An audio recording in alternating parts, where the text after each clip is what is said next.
Union जिंदाबाद, AMC union जिंदाबाद, AMC union जिंदाबाद, एएमसी यूनियन जिंदाबाद, एएमसी यूनियन जिंदाबाद।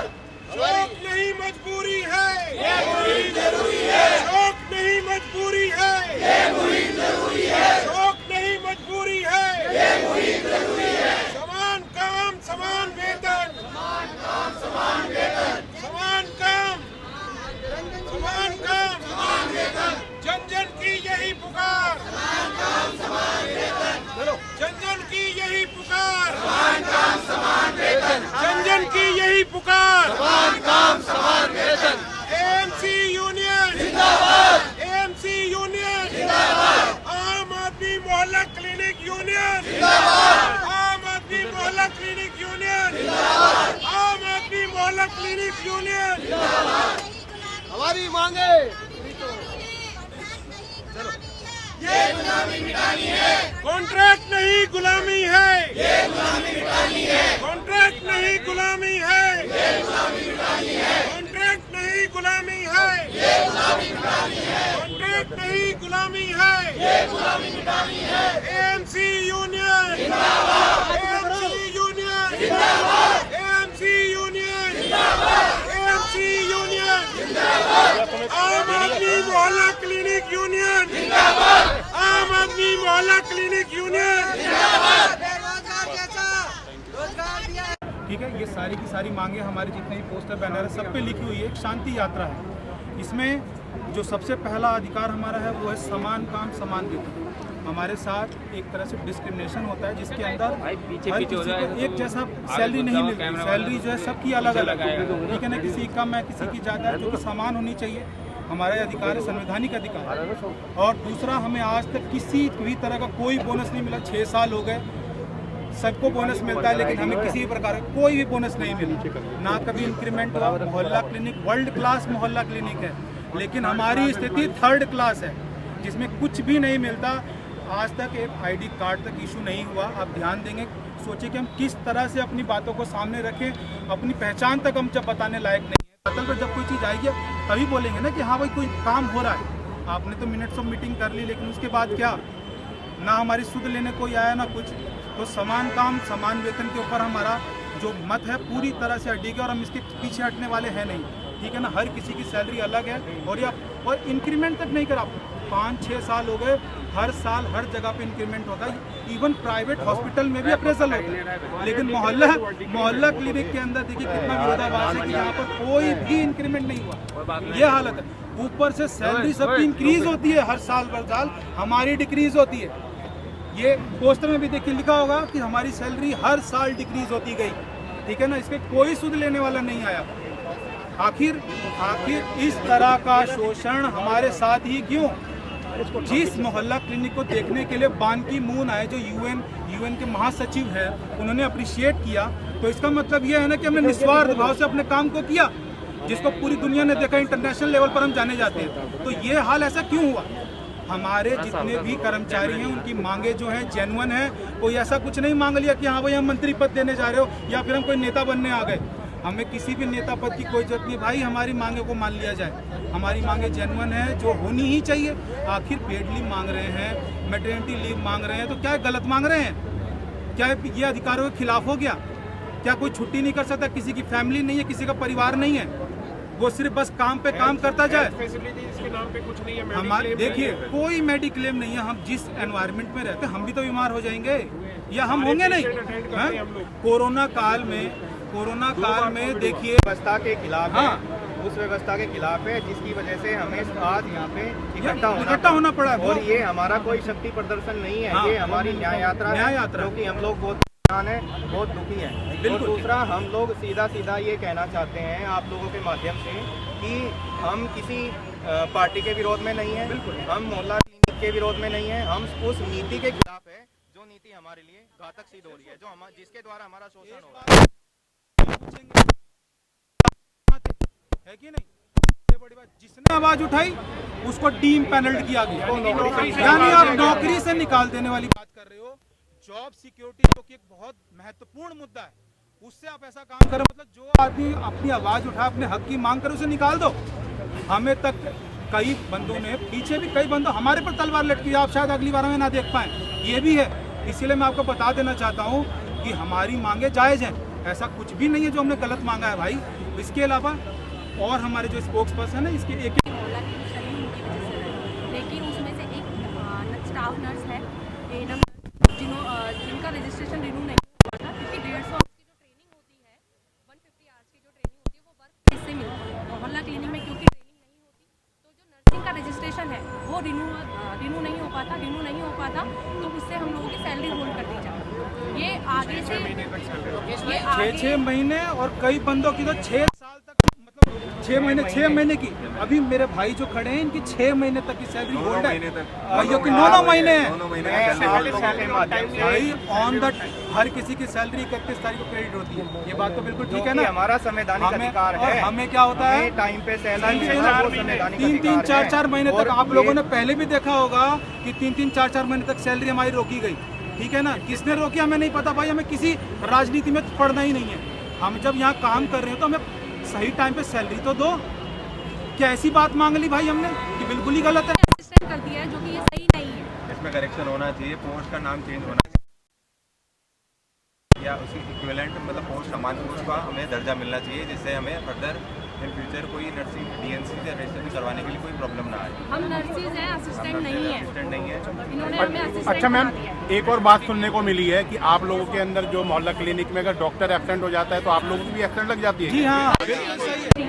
आपने उस बारे में कुछ बताइए आप। ये देखिए जरा कितना बड़ा विरोधाभास है। सामने बंदा, मतलब डॉक्टर नहीं आया, सारे पैरामेडिक्स डिपार्टमेंट आए। आपने कहीं सुना है कि उसको उस दिन की सैलरी नहीं मिलेगी?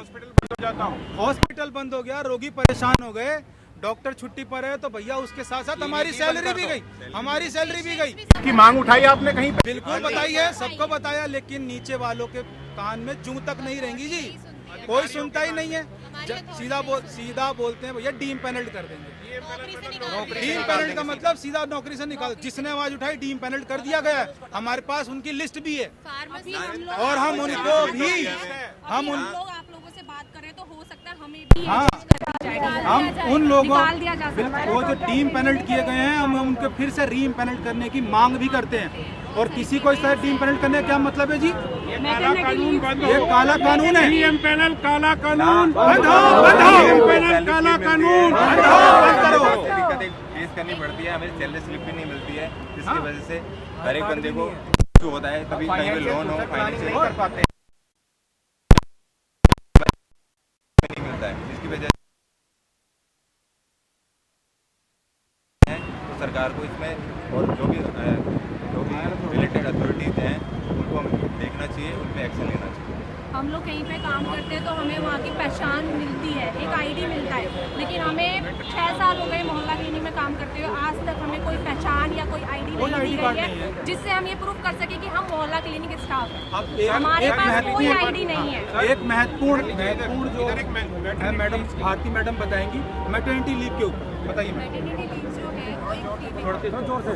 लीव जो है वो एक फीमेल का व्यक्तिगत मामला नहीं है, एक सामाजिक इशू है। मैटरनिटी मतलब फीमेल अगर कंसीव कर रही है तो समाज को आगे बढ़ा रही है, नई पीढ़ी को वो जन्म दे रही है। उस टाइम पर उसका स्वास्थ्य बहुत अच्छा होना ये हमारे समाज के लिए भी बहुत अच्छी बात है। मैटरनिटी लीव, जैसे आपके घर में फीमेल्स है, अगर आपकी वाइफ को डिलीवरी के दिन के बाद ही बुला लिया जाता है, उसकी मानसिक स्थिति क्या होगी उस समय पे? एक केस है हमारे पास, 14 दिन के बाद उसे बुलाया जाता है, उन्हें नौकरी से निकाल दिया जाता है। अगर कोई फीमेल फीड नहीं करा सकती अपने बच्चे को, उनको बोला जाता है कि आप अपने बच्चे को लेकर, नवजात शिशु को लेकर काम पे आ भी नहीं सकते हैं।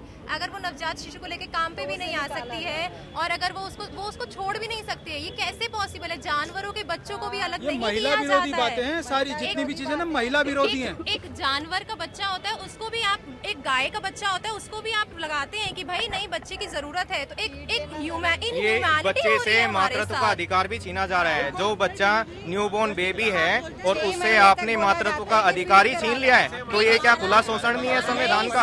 ये अपमान नहीं है? कंसीव जब करती है कोई फीमेल, आप लोगों के लीव अप्रूव होती है, कोई यहाँ पे फीमेल 10 दिन की भी लीव नहीं दी जाती है, मना कर देते हैं कि नहीं अगर आप लीव लोगे तो आपको हटा दिया जाएगा। ऐसे कैसे हो सकता है? कोई भी लेडीज बच्चा पैदा करने के बाद 10 दिन के अंदर कोई भी ड्यूटी कैसे ज्वाइन कर सकती है?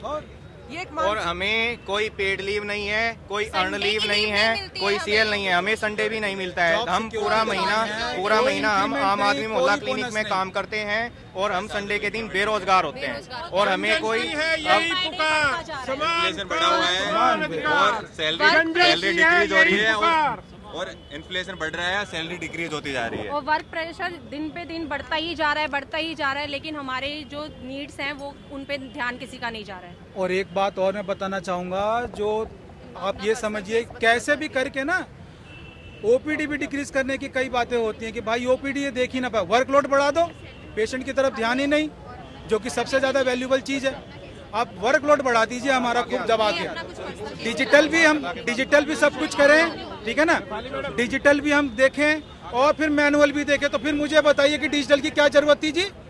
अगर डिजिटल की बात हो रही है, हम टैब चला रहे हैं, तो फिर मैनुअल की क्या जरूरत है? आप दोनों चीज एक साथ करोगे। एक फार्मासिस्ट 15 मेडिसिन है, उसको एक जगह पे लिखता है, ठीक है ना। और एक बात और बता दो, अगर 100 पेशेंटों को देखता है, हर जगह एक प्रिस्क्रिप्शन में 15 मेडिसिन है, उसके सर कितनी बार घूमेंगे? 1500 बार घूमेंगे जी सर।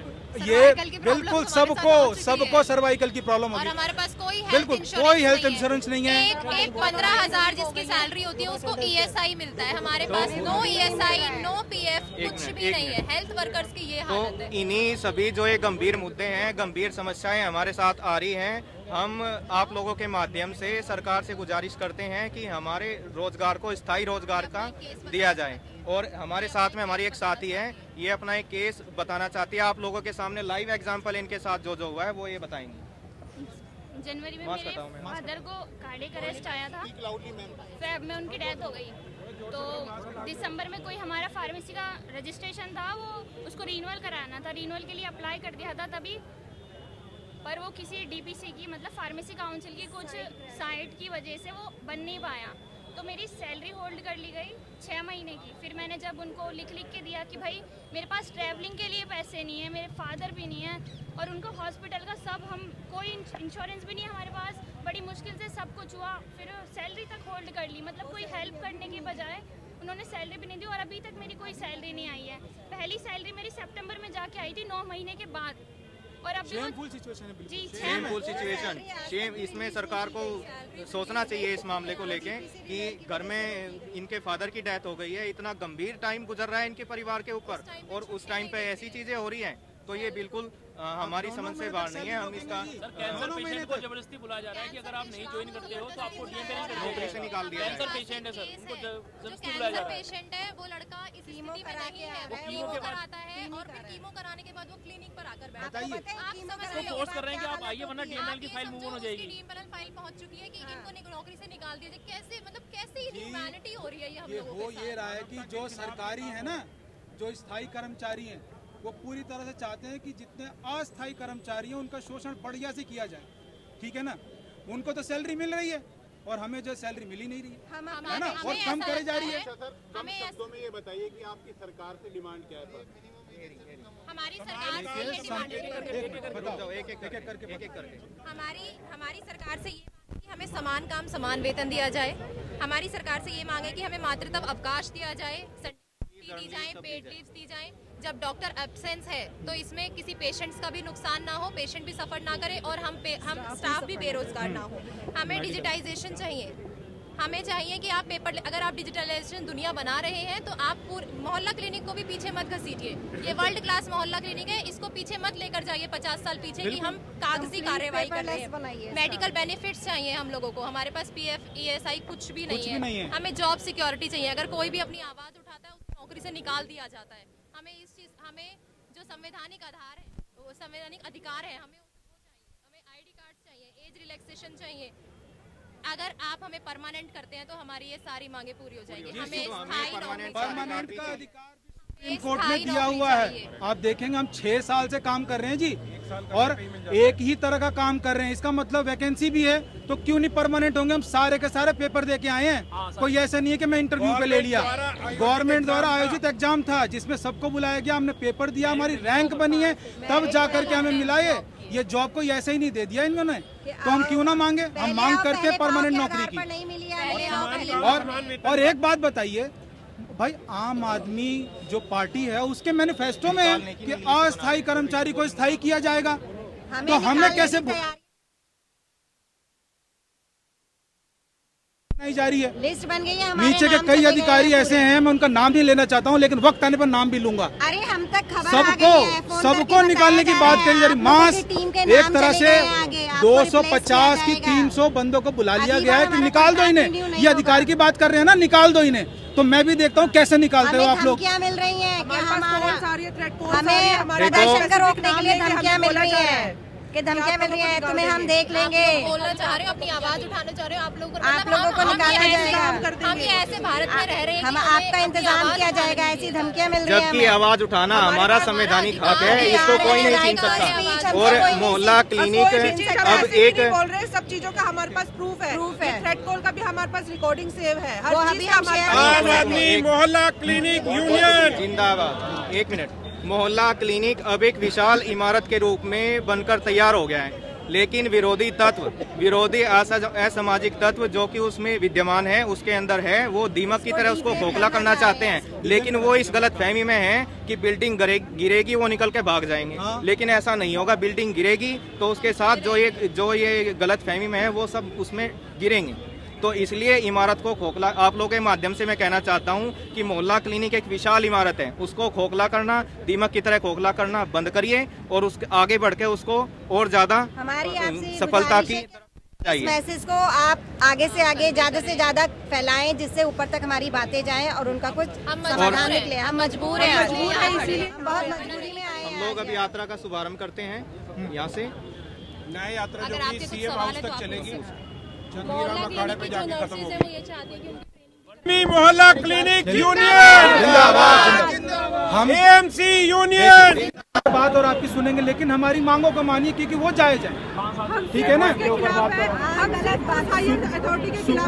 सुप्रीम कोर्ट जो है ये पहले भी कह चुका है कि जो लोग लगातार एक साल से ज्यादा काम कर रहे हैं, मतलब एक ही पद पे काम कर रहे हैं, उनको स्थायी किया जाना चाहिए, ठीक है ना। तो हमें सुप्रीम कोर्ट पे जाने की क्या जरूरत है जब हमारे साथ हमारी पार्टी है, हमारे साथ हमारे लोग हैं। ये निस्वार्थ भाव को दर्शाता है। ये हमने ये नहीं सोचा कि मोहल्ला क्लिनिक बंद